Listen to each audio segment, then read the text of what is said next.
Hi everyone, welcome to JR tutorials. I am your friend Rahul Jaiswal. तो दोस्तों कैसे हो आप सभी लोग। उम्मीद करता हूँ आप सभी लोग अच्छे होंगे और आपकी स्टडीज भी बेहतरीन तरीके से चल रही होगी। तो दोस्तों जैसा कि आप जानते हैं कि कंटिन्यूअस आपके लिए हम न्यू बैच के लिए न्यू वीडियोस बना रहे हैं जिसमें आपको दोबारा से सब कुछ फ्रेश तरीके से वो भी नए डिजिटल बोर्ड पे पढ़ाया जा रहा है ताकि आपकी वीडियोस की जो क्वालिटी है वो एकदम बेहतरीन हो सके। लेकिन ऑलरेडी हमने सब कुछ पहले से भी पढ़ा रखा है। हमारे पहले के व्हाइट बोर्ड वाले वीडियोस आज भी प्रेजेंट है, आज भी ट्रेंडिंग में है। तो जरूर से आपको अगर आगे के चैप्टर्स पढ़ने हैं जो अब तक न्यू बैच में नहीं आए हैं वो आप जरूर से हमारे इन नए वीडियोस के थ्रू पढ़ सकते हो, पुराने वीडियोस के थ्रू पढ़ सकते हो। तो सारा चैप्टर, सारा सब्जेक्ट का सारा सिलेबस प्रेजेंट है। Science, maths, history, geography, civics सब चीज आपको मिल जाएगा। और उसके बाद भी हमने रिवीजन क्रैश कोर्स कराया था पुराने वाले डिजिटल बोर्ड के ऊपर, तो वो वीडियोस भी आपको मिल जाएगा कि आपको एक या दो लेक्चर में पूरा पूरा चैप्टर पढ़ना है, जिसको हमने पूरा revision crash course RCC revision में कराया था। तो वो वीडियोस भी मिल जाएंगे, आप जरूर से रिवीजन भी कर सकते हो उसको देख। ठीक है, बस एक रिक्वेस्ट है, जो भी आप वीडियोस हमारे देखोगे, चाहे पुराने वाले चाहे नए वाले, उसको जरूर से अपने जरूरतमंद दोस्तों तक शेयर करना। अपने दोस्त, अपने रिलेटिव्स, उनके भी भाई बहन जो होंगे उनको भी बोलना आगे शेयर करने के लिए, ताकि हर बच्चा,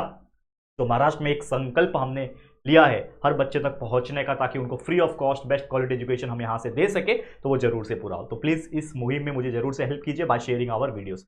तो चलिए वीडियो की शुरुआत हम करेंगे। सबसे पहले हम बात करते हैं जो कि है 8th स्टैंडर्ड की। अब मैं न्यू बैच की बात करूं तो हमारा साइंस सब्जेक्ट का चैप्टर नंबर 11 हमारा चल रहा था, जिसको हमने स्टार्ट किया होता human body and organ system नाम है। ऑलरेडी 2 लेक्चर हमने कवर कर लिए, जिसमें हमने देखा पहले ह्यूमन बॉडी क्या होता है, ह्यूमन बॉडी के सिस्टम्स क्या क्या होते हैं, कौन कौन से ऑर्गन्स काम करते हैं। तो हमने ये पाया कि 2 सबसे इंपॉर्टेंट सिस्टम हमारे शरीर में काम करते हैं, ह्यूमन बॉडी में काम करते हैं, जो कि है पहला रेस्पिरेटरी सिस्टम और दूसरा है सर्कुलेटरी सिस्टम। तो रेस्पिरेटरी सिस्टम हमने बहुत अच्छे से खंगाला, अच्छे से देखा उसको, मतलब पूरा, मतलब ऑक्सीजन, मतलब एयर कैसे जाता है नोज के थ्रू, फिर पैरिंग फ्लैरिंग ट्रेकिया, ठीक है ना, लंग्स, पूरा अच्छे से स्टडी कर लिया। उसके बाद हमने प्रीवियस ही लेक्चर में सर्कुलेटरी सिस्टम भी स्टार्ट किया था। हमने स्टडी किया कि ब्लड के अंदर किस तरीके से चीजें जाती है, और जो हार्ट का जो पार्ट होता है वो पूरा हमने स्टडी कर लिया था। तो आपको याद आ रहा होगा, तो हमने पूरा जो हार्ट है उसको अच्छे से स्टडी कर लिया है। अगर आपने नहीं देखा ये हार्ट वाला वीडियो जो कि था इसके पहले का वीडियो, लेक्चर नंबर 2, इसी चैप्टर का लेक्चर नंबर 2 नहीं देखा तो जरूर से देखना, पूरा हार्ट को एक्सप्लेन किया हुआ है। आज हम स्टार्ट करेंगे हमारा न्यू टॉपिक जो कि होने वाला है, ये सब चीज हमने कवर कर लिया है, ठीक है ना। अब आज हम लोग स्टार्ट करेंगे हमारा न्यू टॉपिक, क्या नाम है, ब्लड। तो ब्लड क्या होता है, ब्लड से हमारा आज का जो टॉपिक है उसकी शुरुआत हम कर रहे हैं। तो what do you mean by blood. Blood को हिंदी में क्या बोलते हैं, खून बोलते हैं, ठीक है, खून। तो हमारे शरीर में खून बहता है, आपको पता ही है। अगर थोड़ा सा भी कट करेंगे तो खून निकल के आता है, कहीं से भी चोट अगर लगती है तो खून निकल के आता है। तो ब्लड इज व्हाट, एक तरल है, तरल मतलब एक लिक्विड है, एक फ्लूइड है जो हमारे शरीर में प्रेजेंट होता है, लाल कलर का फ्लूइड है। बट ये होता क्या है, उसके अंदर क्या क्या चीजें प्रेजेंट होते हैं, ये कभी हमने गौर नहीं किया। मतलब आपने गौर नहीं किया होगा, हम तो चलो पढ़ते हैं पढ़ाते हैं तो हमको आइडिया है, लेकिन आपने कभी सोचा था कि ये जो खून होता है, जो ब्लड होता है, के अंदर इतने सारी चीजें हो सकती है। तो चलिए पढ़ते हैं, शुरुआत हम लोग करते हैं। तो ब्लड जो है, जैसे मैंने बोला, it is a red colour. क्या बोल रहा है, ब्लड जो है it is a red colour fluid material, मतलब एक लिक्विड जैसा मटेरियल है, जिसको क्या कहा जाता है, also known as the fluid connective tissue. अब इसका नाम फ्लूइड कनेक्टिव टिश्यू क्यों है, क्योंकि ये पूरे शरीर को कनेक्ट करके रखता है। जैसे मैंने बोला कि हम जो भी हवा लेते हैं अंदर with the help of our nose, जो रेस्पिरेशन करते हैं, इनहेलेशन किया, लंग्स में एयर चला गया, वहां से ऑक्सीजन कैपिलरीज के थ्रू ब्लड के पास पहुंच जाता है। तो ब्लड क्या करता है, कंटिन्यूअसली सर्कुलेट करता है, जो मैंने शुरुआत में बताई थी लेक्चर नंबर 2 में, कि हमारा जो ब्लड है वो कंटिन्यूअस सर्कुलेट करता रहता है, कंटिन्यूअस हमारे शरीर में खून दौड़ता रहता है और ऑर्गन से ऑर्गन तक फ्लूइड जो ब्लड है उसको पहुंचाता है। और ब्लड को पहुंचाने का कारण यह है क्योंकि ब्लड लेके चलता है ऑक्सीजन, साथ में और भी बहुत सारे एसेंशियल हार्मोन्स, न्यूट्रिएंट्स एंड बहुत सारी चीजें जो हर एक ऑर्गन्स को जरूरत होती है। तो इसके लिए ब्लड जो है वो घूमता रहता है। तो ब्लड एक तरीके से क्या है, एक तरीके का टिश्यू है। टिश्यू मतलब आपको पता ही है, जो सेल्स से कंबाइन होकर बनता है उसको टिश्यू बोलते हैं। लेकिन एक फ्लूइड मीडियम है, ये एक फ्लूइड है यानी पानी जैसा है, और एक कनेक्टिव टिश्यू है क्योंकि ये क्या कर रहा है, पूरे शरीर को आपस में हर एक ऑर्गन से कनेक्ट करके रख रहा है, and that is why it is called as the fluid connective tissue. तो याद रखना, ठीक है।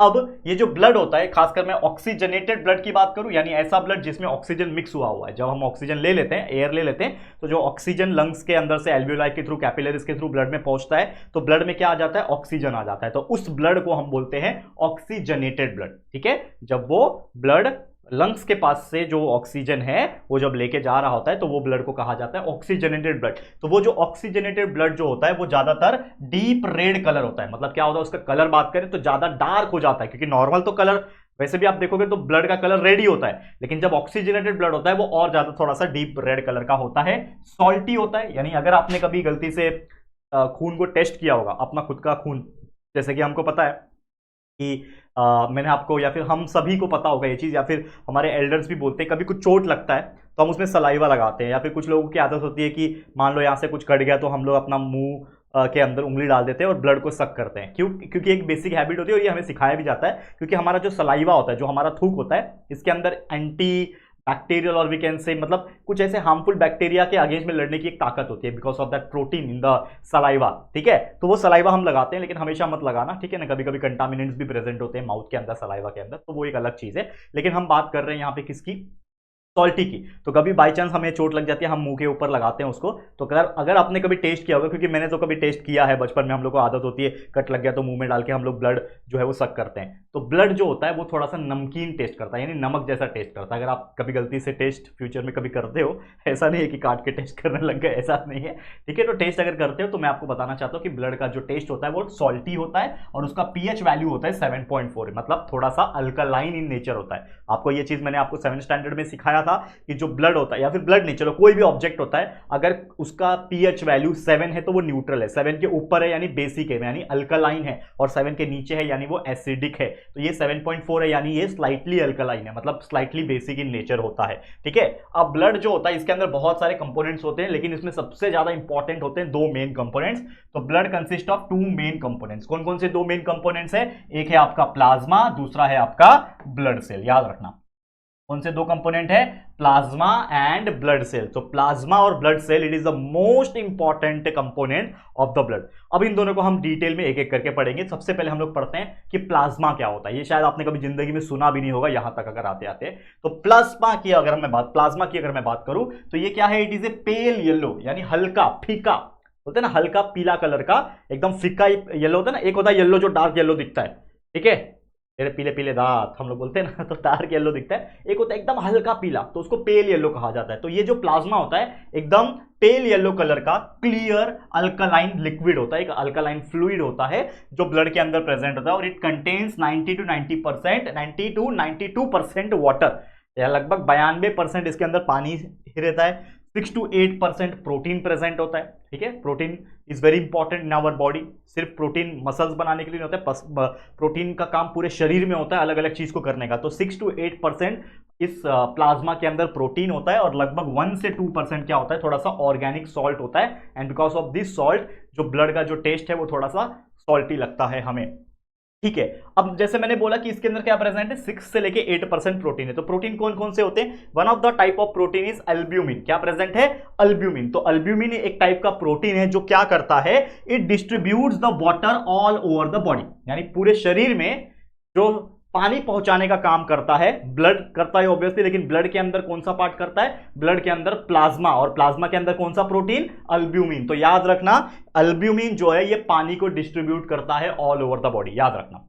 दूसरा प्रोटीन है ग्लोब्यूलिन। क्या नाम है? ग्लोब्यूलिन। तो ग्लोब्यूलिन जो है ये प्रोटेक्शन प्रोवाइड करता है, यानी एक तरीके से उसको प्रोटेक्ट करके रखता है। तीसरा है फाइब्रिनोजन एंड प्रोथ्रोम्बिन। क्या बोलते हैं? Fibrinogen and prothrombin. ये 2 ऐसे प्रोटीन है जो सबसे ज्यादा इंपॉर्टेंट है ब्लड क्लॉटिंग प्रोसेस के लिए। जी हां, ये आपको पता नहीं होगा शायद, आपको एक चीज पहले से या चीज आपने ऑब्जर्व किया होगा, कभी गलती से हम लोग को कट लग गया, कहीं गिर गए, चोट लग गया तो खून निकलने लगता है। ये आप सब लोग जानते होंगे, आप सभी ने देखा है अपनी आंखों से, आपके साथ भी हुआ रहेगा।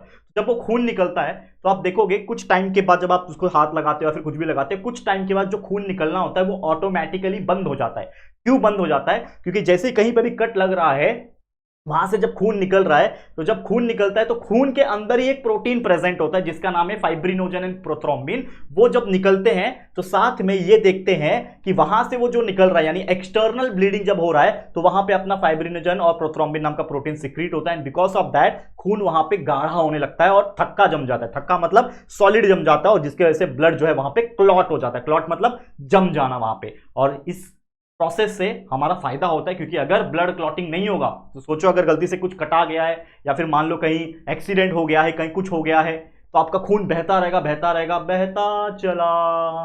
ही रहेगा भाई, कभी बंद ही नहीं होगा। ठीक है, तो इसीलिए एक नेचर ने हमें बनाया हुआ है, भगवान ने हमें बनाया हुआ है, इस प्रकार से इतनी बारीकी चीजों पे ध्यान दिया गया है कि हमारे अंदर खून जब निकलने लगता है किसी कट के वजह से, उसके वजह से अपने आप खून जो होता है एक समय के बाद क्लॉट हो जाता है। और ये क्लॉटिंग बहुत जरूरी है। किसी किसी इंसान के अंदर प्रॉब्लम होता है कि ब्लड क्लॉटिंग नहीं होता या फिर ना के बराबर होता है, बिकॉज उसके अंदर विटामिन के डेफिशिएंसी भी होता है। तो विटामिन के is also very responsible and prothrombin and fibrinogen is also very important, जो ब्लड में होना चाहिए ताकि ब्लड क्लॉटिंग हो सके। तो इसके ऊपर बहुत अच्छी तरीके से याद कर लेना। और क्या होते हैं, इनऑर्गेनिक आयंस भी प्रेजेंट होते हैं, जो कि सोडियम हो सकता है, पोटेशियम हो सकता है और कैल्शियम हो सकता है। तो ये 3 आयंस प्रेजेंट होते हैं इनऑर्गेनिक सॉल्ट्स के फॉर्म में, जो कि क्या करते हैं, हमारे मसल्स को और नर्वस सिस्टम यानी नर्व्स को कंट्रोल करते हैं, मतलब फंक्शंस एक तरीके से कंट्रोल करते हैं उनका। तो ये चीज था प्लाज्मा के बारे में, जो हमने बहुत ही अच्छी तरीके से आपको समझाने की कोशिश की है। क्लियर, समझ में आ गया होगा। तो आगे बढ़ जाते हैं, जो कि है हमारा अगला टॉपिक। तो प्लाज्मा तो हमने चलो समझ लिया। अब अगला टॉपिक क्या है, ब्लड सेल्स, यानी ब्लड के अंदर भी सेल्स प्रेजेंट होते हैं बहुत सारे। तो ब्लड सेल्स कौन कौन से होते हैं, चलिए आइए देखते हैं। तो this is the topic, blood cells के बारे में पढ़ते हैं। तो सबसे पहले हम स्टडी करते हैं ब्लड सेल्स के बारे में। पहला जो टाइप का ब्लड सेल है जिसका नाम है आरबीसी, यानी रेड ब्लड कार्पस्कल्स। क्या बोलते हैं, रेड ब्लड कार्पस्कल्स। याद रखना, रेड ब्लड कार्पसल को ही आरबीसी कहा जाता है। आपने शायद सुना भी होगा कि हम कभी बीमार पड़ते हैं, कभी हमारा ब्लड टेस्ट होता है तो हम चेक करते हैं कि हमारा आरबीसी बराबर है कि नहीं, यानी रेड ब्लड कार्पस्कल बराबर है कि नहीं। तो रेड ब्लड कार्पस्कल्स क्या है, ये स्मॉल है, सर्क्यूलर है और इन्यूक्लिएटेड सेल है। ठीक है, सेल है, इन्यूक्लिएटेड सेल्स है। These cells appear red due to haemoglobin. याद रखना, सबसे इंपॉर्टेंट चीज इस पूरे टॉपिक का, क्योंकि ये हेमोग्लोबिन, आपने ये वर्ड सुना होगा हेमोग्लोबिन। अरे मेरे खून में ना हेमोग्लोबिन की कमी हो गई। तो हेमोग्लोबिन एक बहुत इंपॉर्टेंट चीज है, और ये हेमोग्लोबिन ही रिस्पॉन्सिबल है ऑक्सीजन को एब्सॉर्ब करने के लिए। मैंने आपको कई दफा बताया हुआ है कि हेमोग्लोबिन इज वेरी इंपॉर्टेंट। तो हेमोग्लोबिन जो है ये क्या करता है कि अगर मान लो कि कोई ऐसी चीज हो गई जिसकी वजह से हेमोग्लोबिन हमारे शरीर में कम हो गया, तो हमें चक्करें आने लगती है, हमारा चेहरा फीका पड़ने लगेगा। क्योंकि जैसा मैंने बोला कि जो रेड ब्लड कार्पस्कल्स है ये रिस्पॉन्सिबल है कि खून हमारा लाल है। ठीक है, इसके अंदर क्या प्रेजेंट है, हेमोग्लोबिन प्रेजेंट है, दैट्स वाई हमारा खून लाल है। लेकिन हेमोग्लोबिन की ही कमी हो जाए तो हमारा खून थोड़ा सा फीका पड़ने लगेगा, लाल उसका कम होने लगेगा, जिसके वजह से हमारे शरीर का जो कलर होता है वो हल्का फीका पड़ने लगता है। तो आपने अभी बहुत सारे पेशेंट्स को देखा होगा, खासकर जिनको डेंगू या फिर कुछ ऐसा बीमारी हो जाता है, तो ना उनका चेहरा फीका पड़ने लगता है, पीला पड़ने लगता है। क्यों, क्योंकि उनमें खून में आरबीसी और उसके अंदर हेमोग्लोबिन की कमी हो जाती है। तो ये चीज आपको ध्यान में रखना है। अब ऑक्सीजन, जैसे मैंने बोला, ऑक्सीजन डिसॉल्व होता है ब्लड में because of the haemoglobin. Haemoglobin he responsible है और जिसकी वजह से ऑक्सीजन जो है ब्लड के अंदर डिसॉल्व हो पाता है। अब लगभग 50 से 60 लाख आरबीसी जो है वो प्रेजेंट होनी चाहिए नॉर्मल तौर पे। 50 to 60 लाख आरबीसी मतलब एक सेल है ना वो। अब आपको पता है कि इतनी सा चमड़ी अगर हम निकालते हैं काट के तो उसके अंदर भी करोड़ों सेल है। तो हमारे खून के अंदर लगभग 50 से 60 लाख आरबीसी यानी रेड ब्लड सेल्स या फिर रेड ब्लड कार्पस्कल्स प्रेजेंट होने चाहिए। और कितने में, 1 क्यूबिक मिलीमीटर हिस्से में।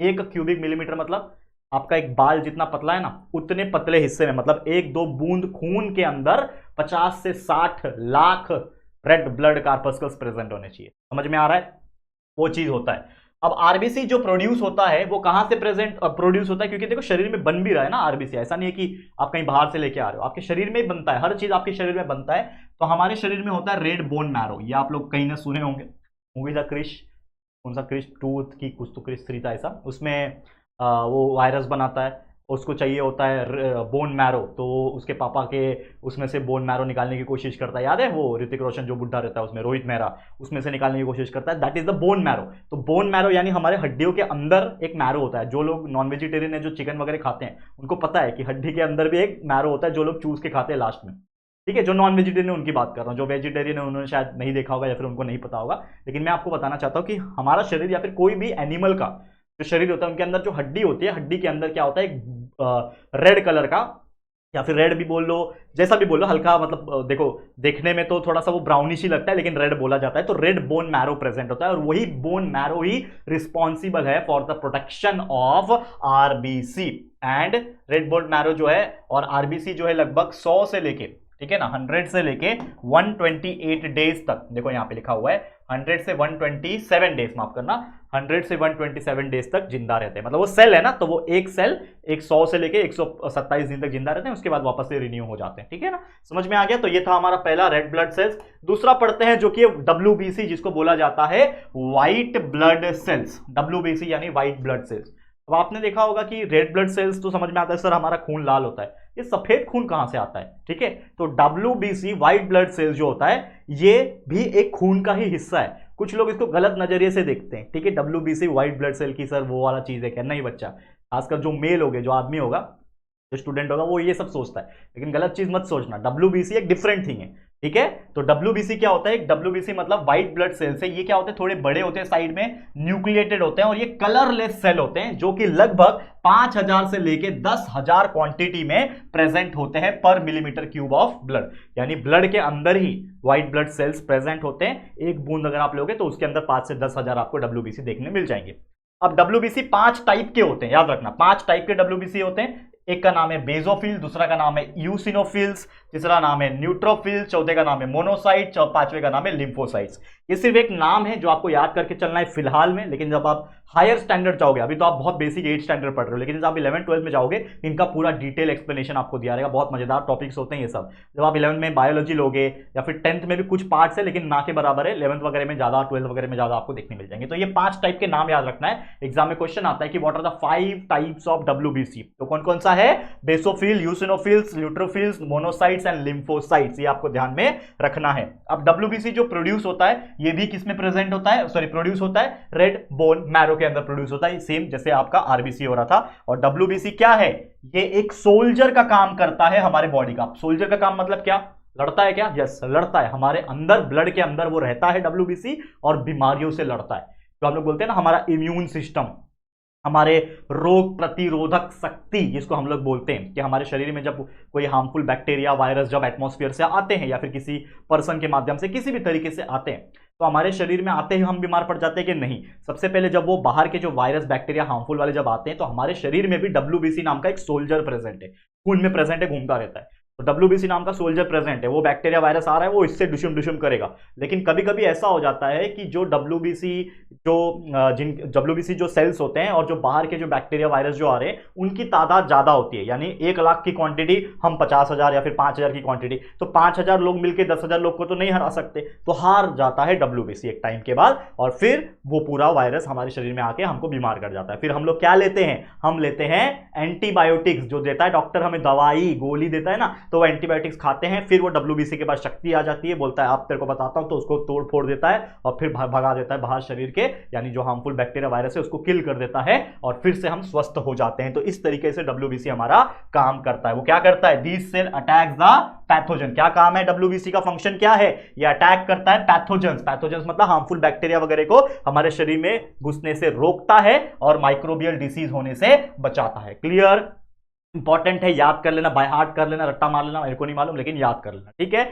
तीसरा और मोस्ट इंपॉर्टेंट चीज जो कि इस ब्लड सेल का है, मोस्ट इंपॉर्टेंट तो सभी है, मैं हमेशा बोलता हूं, तीसरा है प्लेटलेट्स। अब ये जो प्लेटलेट्स है ये क्या है, ये बहुत ही छोटे एक्सट्रीमली स्मॉल होते हैं और डिस्क जैसे कटोरा होता है ना, डिस्क शेप के सेल्स होते हैं, हमारे ब्लड में प्रेजेंट होते हैं और लगभग 2.5 से 4 लाख प्रेजेंट होते हैं। इनकी क्वांटिटी कितनी होती है, 2.5 लाख से लेकर 4 लाख क्वांटिटी होती है हमारे पर मिलीमीटर ऑफ ब्लड, यानी एक बूंद से भी कम जो ब्लड होता है उसमें लगभग 2.5 लाख से 4 लाख प्लेटलेट्स प्रेजेंट होता है। अब ये प्लेटलेट्स नाम का जो सेल है इसका यूज क्या है, इसको भी समझ लो। देखो इसका फंक्शन क्या है कि ये जो प्लेटलेट्स होते हैं ये क्या करते हैं, पार्टिसिपेट करते हैं in the blood clotting process. जैसे मैंने बताया कि खून में क्या प्रेजेंट है, प्रोथ्रोम्बिन एंड फाइब्रिनोजन नाम का एक प्रोटीन प्रेजेंट है जो ब्लड क्लॉटिंग में हेल्प करता है, लेकिन साथ ही में प्लेटलेट्स भी होना बहुत ज्यादा जरूरी है। खून में प्लेटलेट्स अगर है जितना चाहिए उतना, यानी 2.5 लाख से 4 लाख अगर प्रेजेंट है तो हमारा खून जो होगा वो उतना गाढ़ा होगा। लेकिन देखो आपने देखा होगा ब्लड छुओ और पानी छुओ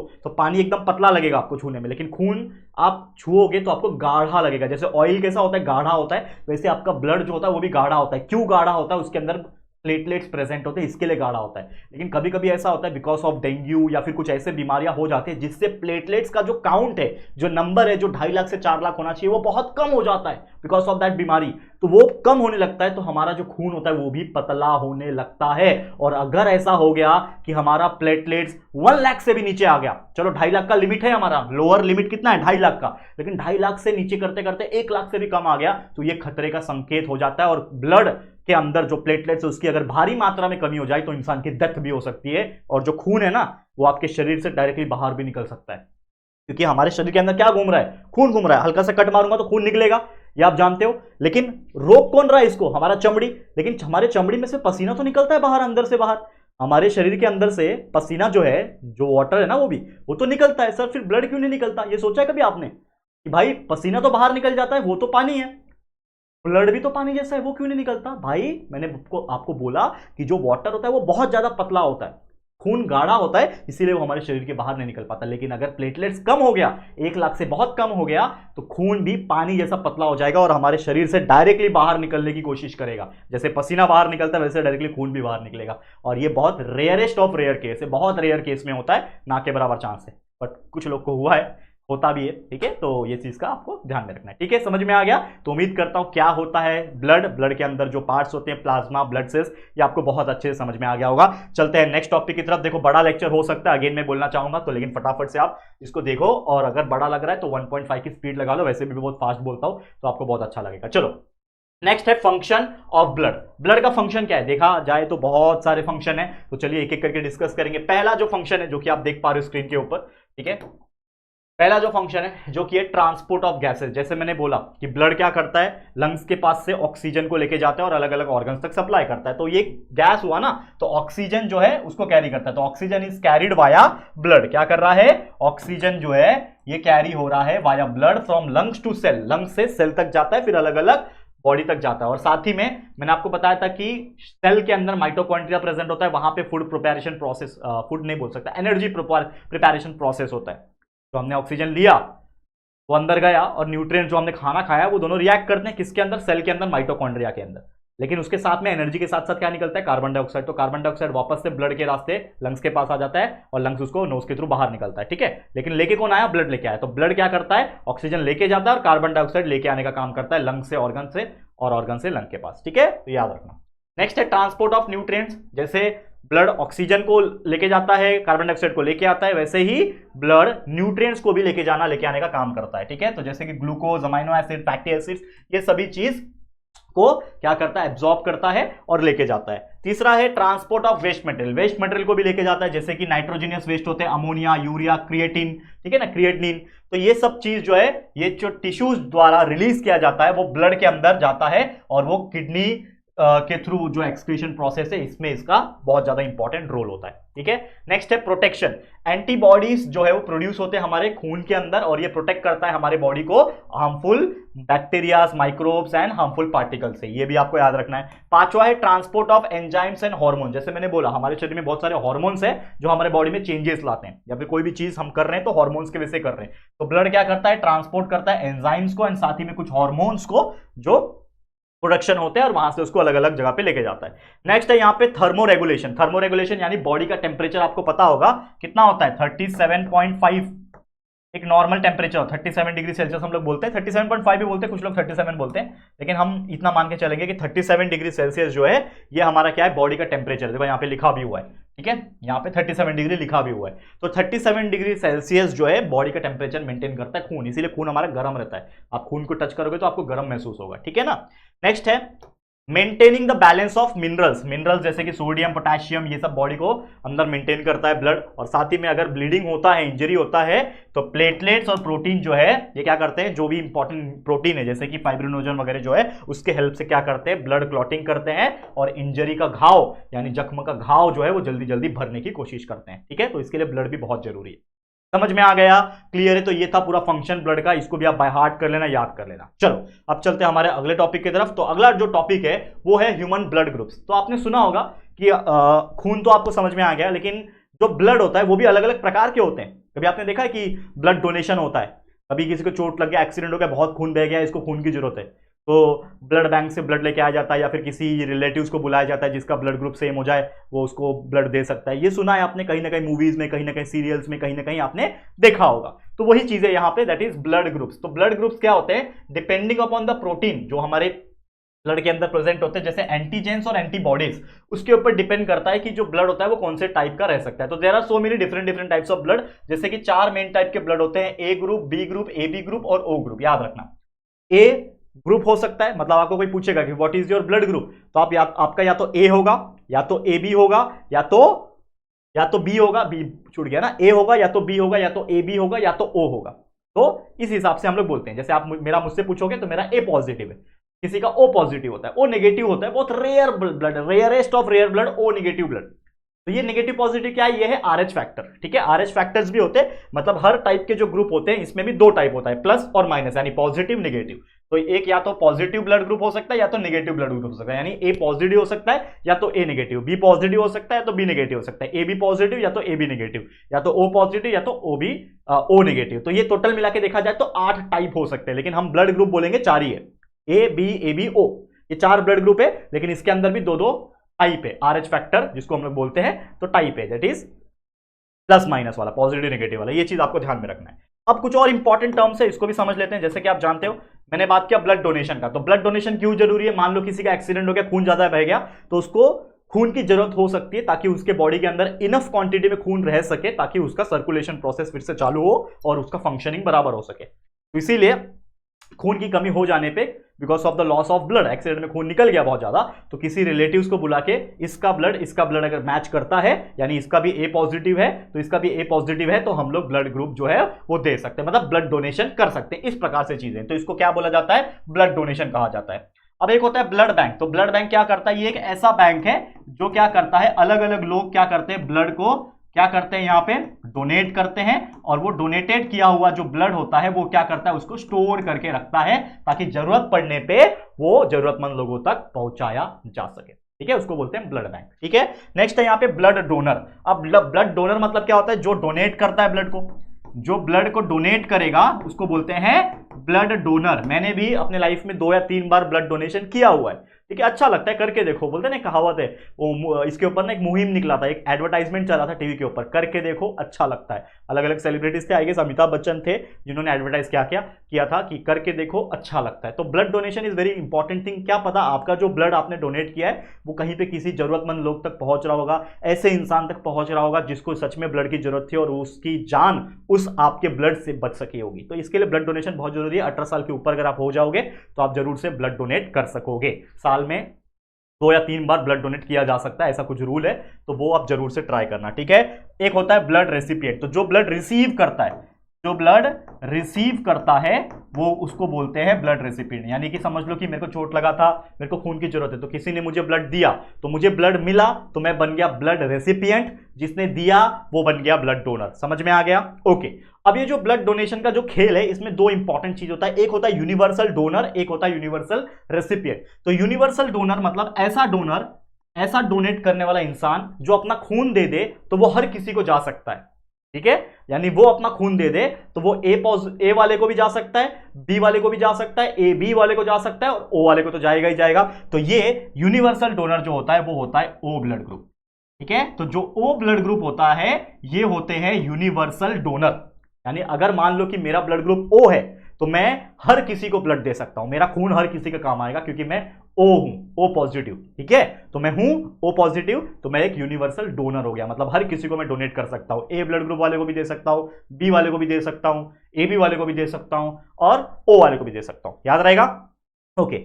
नेक्स्ट है यूनिवर्सल रेसिपिएंट। तो यूनिवर्सल रेसिपिएंट होता है जो किसी से भी ब्लड ले सकता है, तो वो होता है ए बी वाला। तो ए बी जो ब्लड ग्रुप होता है ये एक ऐसे ब्लड ग्रुप वाले व्यक्ति होते हैं जो हर किसी से अपना ब्लड जो है वो ले सकते हैं। ठीक है, हर किसी से ले सकते हैं, मतलब कोई ए वाला है उससे भी ले लिया, बी वाला है उससे भी ले लिया, ए बी वाला है उससे भी ले लिया, और ओ वाला से भी ले सकते हैं। करेक्ट, समझ में आ गया? तो ये आपको ध्यान में रखना है, याद करके रखना है। चलो next and last topic, second last topic, जिसका नाम है ब्लड प्रेशर। अब ब्लड प्रेशर, ये वर्ड तो सुना होगा, जिसको शॉर्टकट में बीपी कहा जाता है। ठीक है, ये वर्ड आपने सुना भी होगा, बीपी यानी ब्लड प्रेशर। तो ब्लड प्रेशर में क्या होता है? देखो, ब्लड जो होता है नॉर्मली कंटिन्यूअसली मूव करता है, ये तो आप बहुत अच्छी तरीके से समझते होंगे कि हमारा जो ब्लड है, ठीक है, ब्लड जो है वो क्या करता है? कंटिन्यूअसली फ्लो करता रहता है हमारे ब्लड वेसल्स, यानी हमारे नसों में कंटिन्यूअसली घूमता रहता है, बिकॉज ऑफ द हार्ट का कॉन्ट्रैक्शन एंड रिलैक्सेशन। हमारा दिल लपडप करता है, धक धक करता है, जो भी है वो कंटिन्यूस करता है, because of that blood circulate करता रहता है। ये ऑलरेडी हमने हार्ट के टॉपिक में पढ़ा दिया है। अब इसी कॉन्ट्रैक्शन ऑफ हार्ट के वजह से प्रेशर जो है वो क्रिएट होता है on the walls of the arteries, क्योंकि आपको मैंने बताया कि जो आर्टरीज होता है वो हार्ट से लेके ब्लड को पहुंचाता है अलग अलग ऑर्गन्स तक। तो जब कॉन्ट्रैक्ट करेगा, यानी जो हार्ट है जब कॉन्ट्रैक्ट करेगा तो एक प्रेशर आ जाएगा किसके ऊपर? पाइपलाइन के ऊपर। कौन सा पाइपलाइन? जो नस है हमारा आर्टरी का, आर्टरी जो है उसके ऊपर उसके जो वॉल्स होते हैं उसके ऊपर एक प्रेशर आ जाएगा, and because of that pressure वहां पे ब्लड जो है वो एंटर करने की कोशिश करेगा। तो ब्लड के प्रेशर जो है उसके ऊपर, आर्टरीज के ऊपर आता है, इसको कहा जाता है ब्लड प्रेशर। क्या कहा जाता है? ब्लड प्रेशर कहा जाता है। और प्रॉपर ब्लड प्रेशर जरूरी है ताकि जो ब्लड का सप्लाई है हर एक ऑर्गन्स तक, पार्ट ऑफ बॉडी तक पहुंचने का जो सप्लाई है वो प्रॉपर तरीके से मेंटेन किया जा सके, इसीलिए प्रॉपर ब्लड प्रेशर भी होना जरूरी है। एक रेंज होता है, मैं आपको थोड़ी देर में बताऊंगा, वो रेंज में होना बहुत जरूरी है। ओके, अब जो प्रेशर रिकॉर्ड किया जाता है during the contraction of heart, इसको कहा जाता है सिस्टोलिक प्रेशर। ये एक चीज ध्यान में रखना, यानी जब हमारा हार्ट कॉन्ट्रैक्ट कर रहा था, क्योंकि आपको पता है हार्ट क्या करता है, कॉन्ट्रैक्ट रिलैक्स करता है। तो जब हार्ट हमारा कॉन्ट्रैक्ट किया था उस टाइम पे एक रीडिंग यानी एक मेजरमेंट लिया गया था, ठीक है।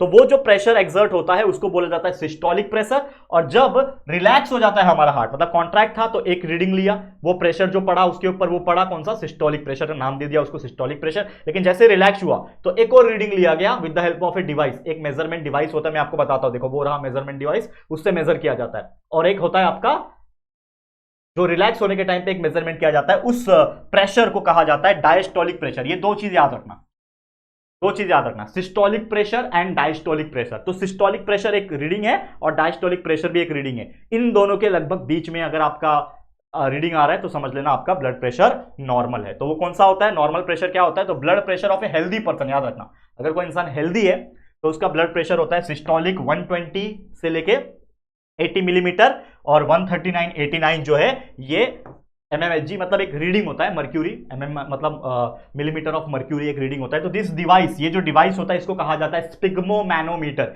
ये डिवाइस को क्या बोला जाता है, स्पिग्मोमैनोमीटर। बहुत पहले यूज होता था, अभी भी कई जगह यूज होता है, लेकिन ये जो डिवाइस है इसके अंदर ये जो दिख रहा है ये मर्क्यूरी होता है, ठीक है, अंदर मर्क्यूरी होता है जिसके अंदर ऐसा रीडिंग्स लगे होते हैं, ठीक है ना, क्या लगे होते हैं, रीडिंग्स होते हैं 10 20 30 40 जो भी है, रीडिंग्स लगे होते हैं, जिससे जैसे जैसे अपना पुराना वाला थर्मामीटर देखा होगा ना, मर्क्यूरी वाला ऊपर जाता है पारा, वैसे ही होता है। लेकिन आज के डेट में सब इलेक्ट्रॉनिक आ गया। तो आज के डेट में अगर आप ब्लड प्रेशर नापना चाहते हो तो डायरेक्ट वो मशीन आ गया है, हाथ में लगा दिया, थोड़ी देर में आपको ब्लड प्रेशर आपका पता चल जाएगा। तो ये सब कुछ डिवाइस है, इसको याद रखना। तो it is measured with the help of sphygmomanometer, ये याद रखना, एग्जाम में क्वेश्चन पूछ। तो समझ में आ गया, उम्मीद करता हूं ब्लड प्रेशर क्या है, कैसे मेजर किया जाता है और कितना उसका रेंज है, ये रेंज याद रखना। सिस्टोलिक और डायस्टोलिक प्रेशर का रेंज 120 80 और 139 89, ये आपको याद रखना है, ठीक है, mmHg। Next and last topic for today and this chapter and this lecture, जो कि है हाइपरटेंशन। तो हाइपरटेंशन क्या दिमाग में टेंशन हो गया बहुत ज्यादा उसको हाइपरटेंशन बोलते हैं? नहीं, वो अलग चीज है, वो स्ट्रेस होता है, एंजाइटी होता है, वो अलग चीज है, डिप्रेशन वगैरह। लेकिन ये हाइपरटेंशन का मतलब थोड़ा अलग है, ये रिलेटेड होता है हमारे ब्लड से, ब्लड प्रेशर से रिलेटेड होता है। तो अगर हाई ब्लड प्रेशर हो जाता है, नॉर्मल जो होता है हमारा, समझ लो जो नॉर्मल रीडिंग था हमारा, उससे ज्यादा अगर प्रेशर आ गया ब्लड का, तो हम लोग क्या बोलेंगे कि हाई ब्लड प्रेशर है। मैं क्या बोलूंगा, मैं उसको बोलूंगा हाई बीपी है। हम लोग बोलते हैं ना, अरे मेरे को हाई बीपी का प्रॉब्लम है, लो बीपी का प्रॉब्लम है, ठीक है ना। तो high BP, high blood pressure जब होता है तब उस चीज को क्या कहा जाता है, हाइपरटेंशन कहा जाता है। हाइपरटेंशन मतलब हाई बीपी, ठीक है। तो आर्टरीज में क्या होता है, जिसमें कॉन्ट्रैक्शन के टाइम, हार्ट के कॉन्ट्रैक्शन के टाइम जिसको रीड किया जाता है, जिसका रीडिंग लिया जाता है, मतलब आर्टरीज के ऊपर जो प्रेशर लग रहा है ना, उसका रीडिंग लिया जाता है। तो आर्टरीज में क्या होता है, अगर उस पर्सन का जो आर्टरीज होता है जिसको हाइपरटेंशन है, तो उसके अंदर क्या होता है, अननेसेसरी टेंशन। टेंशन मतलब तनाव, खिंचाव डेवलप हो जाता है। टेंशन मतलब ये वाला टेंशन नहीं होता है, मतलब ये भी तो होता ही है, लेकिन एक टेंशन होता है खिंचाव, ठीक है। तो उसके अंदर एक खिंचाव आ जाता है और heart needs to perform more function, जिसके वजह से ज्यादा हार्ट को काम करना पड़ता है, ज्यादा मेहनत करना पड़ेगा उसको मेंटेन करने के लिए नॉर्मल कंडीशन के हिसाब से, ठीक है ना। और इसीलिए सिस्टोलिक एंड डायस्टोलिक प्रेशर जो होता है वो काफी हाई हो जाता है इन केस ऑफ हाइपरटेंशन, और हाइपरटेंशन भी बहुत ही खतरनाक चीज माना जाता है। क्लियर? तो उम्मीद करता हूं कि आप लोग को ये चीज भी बहुत ही अच्छे से समझ में आ गया होगा। तो बस दोस्तों, इसी के साथ आप देख सकते हो ये एंटायर टॉपिक, जितना भी टॉपिक्स था इस पूरे चैप्टर के अंदर जो बचा हुआ, वो हमने आज के इस लेक्चर में कंप्लीट कर दिया, और उम्मीद करता हूं आपको ये बहुत अच्छे से समझ में आ गया होगा। इसी के साथ ये चैप्टर हमारा कंप्लीट होता है। ऐसे और भी वीडियोस हम लाते रहेंगे जिसमें आगे के चैप्टर्स, आगे के टॉपिक्स हम कंटिन्यूस पढ़ेंगे। बस आप लोग जुड़े रहना, हमारे साथ प्यार देते रहना। आज के लिए इतना ही। ये वीडियो, ये चैप्टर आपको कैसा लगा दोस्तों, जरूर से हमें कमेंट करके बताना। वीडियो पसंद आया है तो प्लीज वीडियो को लाइक कर देना, शेयर करना, हमारे एफर्ट्स के लिए जरूर से शेयर करना, जितना हो सके शेयर करना, ताकि हर बच्चा हमसे फ्री में आके पढ़ सके और बेस्ट से बेस्ट परफॉर्म कर सके। बस इतना ही बोलना चाहूंगा। तो प्लीज शेयर करना, और चैनल पे पहली बार आए हो तो चैनल को सब्सक्राइब जरूर से कर देना, ठीक है दोस्तों। तो चलो फिर जल्दी मिलेंगे एक और नई वीडियो में, तब तक के लिए thank you and good bye.